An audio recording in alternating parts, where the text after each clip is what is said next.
اسی طرح ایک دفعہ اس قسم کا کوئی واقعہ پیش آیا. ہمارے علماء کرام غریب پاک صاف اللہ کے نیک بندے ہیں، انہیں کچھ پتہ نہیں چلتا کیا کرنا ہے. ایک ایسا واقعہ پیش آیا جس میں تمام علماء وہ گرفت میں آ رہے تھے. میں نے پوچھا بھئی اس کو کون ختم کرے گا؟ کہا ایس ایم ایل اے جو کراچی کا ہے وہ ختم ہے. کون ہے وہ؟ کہا سہیل ہے کوہاٹ کا. اچھا. میں وہاں چلا گیا علماء دین کی طرف سے اور میں نے اس کو خط لکھا نیچے سے کہ میں احسن مسجد میں نماز پڑھاتا ہوں، مجھے یاد ہے کہ آپ اور آپ کے والد وہاں نماز میں آتے تھے، اگر تم وہی سہیل ہو تو فوراً مجھ سے ملو اور اللہ اس کو جزائے خیر دے جہاں کہیں ہو. اس نے دیر نہیں کی، فوراً چٹ پٹ نیچے اتر آئے اور غیر معمولی ادب و احترام سے پیش آیا.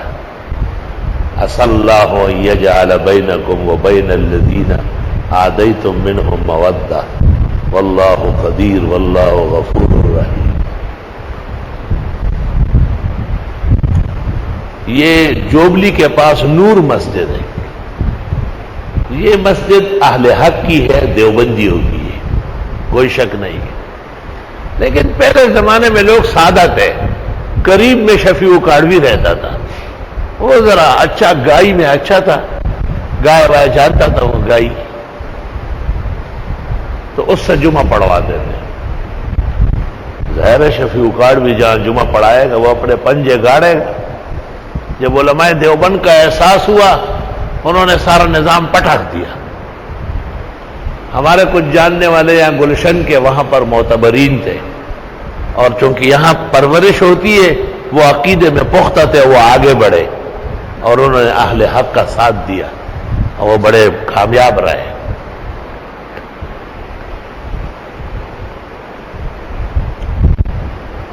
عبد الرازق خان ایم کے ایم کا نیشنل کراچی میں صوبائی اسمبلی کا اسپیکر تھا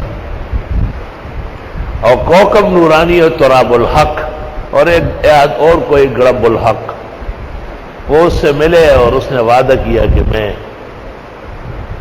عرفان اللہ مروت جو مشیر تھا وزیر اعلیٰ کا آل نال تھا کیونکہ اس کا سسر غلام اسحاق خان صدر پاکستان تھا، اس سے مسجد تمہیں دلوا دوں گا، مسجد تمہاری ہو جائے گی.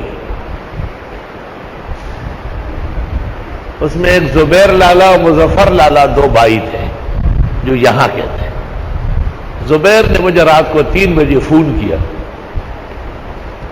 کہ یہ واقعہ پیش آ رہا ہے، مسجد ہماری ہے اور ان کے مؤذن نے اذان دینی ہے اور میں نے منع کرنا ہے اور جماعت ہر حال میں ہم نے دے کرنی ہے، تو اور کوئی بات نہیں ہے، بس میرا جنازہ آپ نے پڑھانا ہے.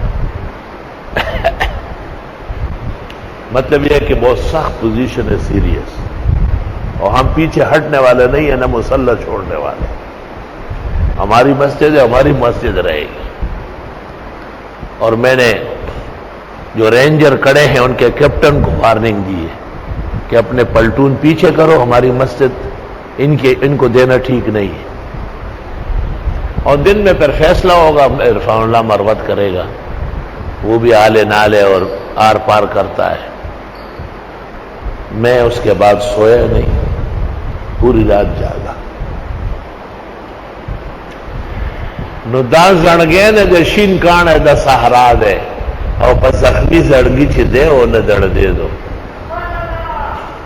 اور ہر 2 رکعت کے بعد اللہ سے دعا کی کہ اللہ ہمارے ساتھیوں کی حفاظت فرما اور فیصلہ ان کے حق میں فرما. صبح اس کا فون آیا کہ نماز فجر ہم نے پڑھائی، اذان بھی ہم نے دلائی، اور میری ریکویسٹ رینجر افسران نے قبول کی. انہوں نے عرفان اللہ مروت کے فیصلے تک ہمیں مسجد دی. میں فجر پڑھانے آیا. فجر کے بعد میں نے برادر منصور سے ذکر کیا. انہوں نے کہا وفاقی محتسب آیا ہوا ہے، رات سے آپ کے اسے ملنے کے در پہ ہے۔ میں نے کہا گاڑی کھولو ابھی۔ صبح فجر پڑھ کر محتسب کے گھر ہم گئے۔ محتسب سے بات چیت ہوئی، اللہ اس کی عمر میں برکت دے اور اس کے لیے آخرت کا توشہ بنائے۔ جو کچھ میں نے کہا اس نے فوراً فون گھمایا، عرفان اللہ کا خان صاحب خبر ہو رہا مولانا سے مفتی سے زمنگ مذہبی مشرد ہے منگ ددئی پرانا کے جون تیرو نے انسانانو بچیرہ نہ جوشی دئی نشو خپکول ہے دا کم جماعت فیصلہ چکے دا غلطہ کے دا جماعت دا اہل حق دا دیوبند دا حضراتو دے دا بدعتیانو نہ دے دا جماعت اگر خواہ میں مفتی صاحب سے کب ملوں؟ میں نے کہا ابھی اتنا سویرے؟ میں نے کہا کام اس سے بھی زیادہ سویرے کا ہے۔ ہم 7:30 بجے عرفان اللہ صبح گھر پہنچے، وہاں آئی جی ڈی آئی جی سارے افسران اور تمام لوگ کھڑے ہیں دور تک، وہ مشیر تھا وزیر اعلیٰ کا۔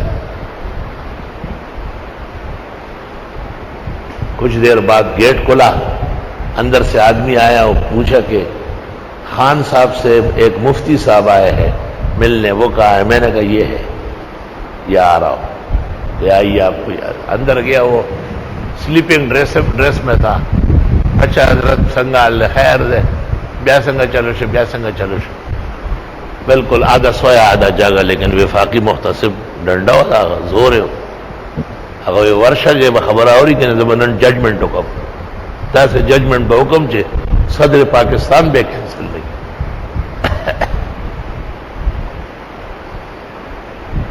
جب میں نے گفتگو کی الف سے یا تک تو عرفان اللہ خان مروت ہوش میں آیا، اوہو یہ تو میں اپنے مذہب اور اپنے عقیدے کے خلاف فیصلہ کرنے والا تھا، آپ نے تو احسان کیا، مجھے ڈبونے سے بچایا۔ بس میں اب تراز خان کو کہوں گا کہ کوکب نورانی اور تراب الحق کی کوئی ضرورت نہیں مجھ سے ملنے کی، ٹھیک ہے؟ میں نے کہا بالکل۔ کہا مولانا سلیم اللہ خان آ رہے ہیں، اسد تھانوی آ رہے ہیں، فلاں آ رہے ہیں، بڑے علماء مولانا عبدالسمیع، اور یہ کیسے؟ میں نے کہا یہ اہل حق ہے اور یہ آپ کے اور ہمارے مذہبی سرمایہ ہے، ان کی عزت احترام کرو، یہ بے فکر ہو سکتے۔ یہ میرا سیکرٹ نمبر ہے، جب بھی آپ ڈائل کریں گے میں ہی اٹھاؤں گا، اگر نہ اٹھاؤں تو ڈرے نہیں، بس جیسے میں اس پہ آؤں گا تو میں خود ہی بات کروں گا۔ ظہر کے بعد مولوی وہاں دیوبندی سب جمع تھے اور بڑے الٹا پلٹا بھرے ہوئے میرے متعلق باتیں کر رہے، بڑی باتیں کرتا ہے، اب کام کا وقت ہے، عرفان اللہ خان مروت سے کون بات کرے گا، وہ تو آر پار کرتا ہے، وہ ایسا ویسا ویسا۔ وقت ہو گیا، اس نے کہا آئیے مولوی ہو اندر، مولوی سارے جا کے کرسیوں پر بیٹھ گئے۔ عرفان اللہ خان مروت نے کہا آپ لوگ چائے پیے، بسکٹ کھائے، ٹھنڈا پیے، جو کہے میں آپ کا خادم و غلام ہوں۔ آج صبح 6 بجے مجھے محتسب اعلیٰ عثمان علی شاہ نے فون کیا اور پھر ہمارے مسلک کا سب سے بڑا رہنما و رہبر مولانا مفتی ظہور خان میرے گھر آئے اور انہوں نے مجھے یہ سارا مسئلہ سمجھایا، یہ مسجد دیوبندیوں کی ہے اور قیامت تک دیوبندیوں کی رہے گی، اور میں نے عبدالرازق خان کو منع کیا کہ مجھ سے کسی اور نظریے کے مولویوں کو نہ بلائے نہ پلائے۔ تو فیصلہ سب ہو گیا ہے میرا، مفتی صاحب نے مجھ سے فیصلہ کرا کے چلا گیا۔ ہاں اب مولوی وہاں سے سیدھے ادھر شکریہ شکریہ شکریہ، thank you very much, thank you very much.